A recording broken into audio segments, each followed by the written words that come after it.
Pinost po yung superintendent namin. Ano ba yun? Sige, pasok na yan.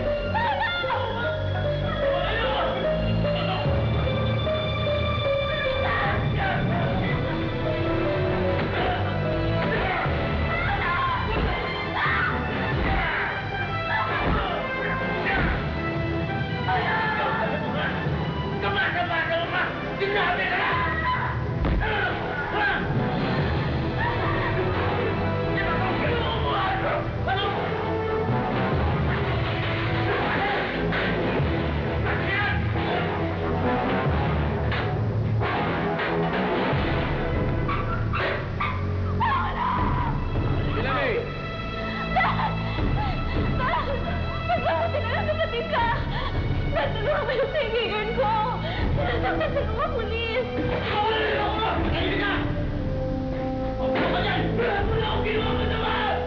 Tama lang sa kanya yun, Shirley.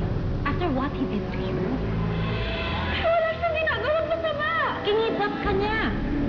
Mabuti na lang at may koneksyon ng daddy mo sa mga pulis. Na-alerto sila kagad, kaya nahanap kayo. Kaya nagpanakit kay Paolo? Magaling siya. Si Sheila may naanak na ba? Pinantahan po ni Mama Bata ni noon.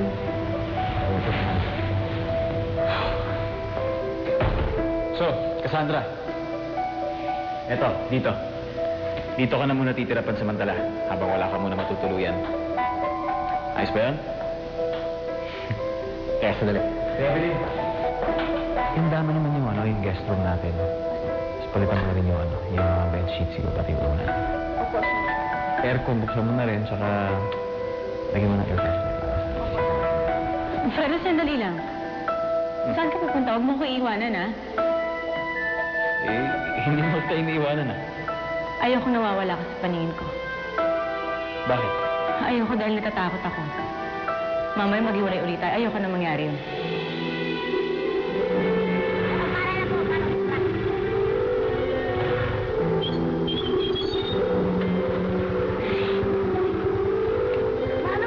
Maraming salamat po! Thank you!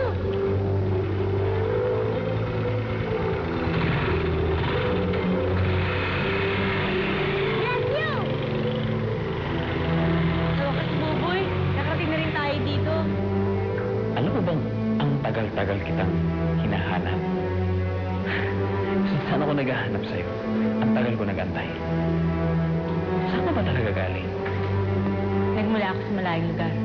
Ano yun? Ibang bansa? Siguro nga. Pero huwag ka mag-alala. Eh, magmula ngayon, hindi na kita pakakawalan. Dapat maging maayos ako para nakita ako ni Sir Fredo. Sana matuwa siya pag nakita niya ako. Ano sa tingin mo? Naku, ano pa malas si Sir Fredo eh. Talaga? Oh! Eli ka. Love ko naman. Uy, Buboy! Sabin! Ano? Saan ba kayo? Simangan mo sa kwarto. Ha? Sige. Evelyn, pasunod na lang din ng tubig, please. Sige. Andiyan ba si Nala Felicia? Tsaka si Sir Fredo? Nandiyan. Halika na!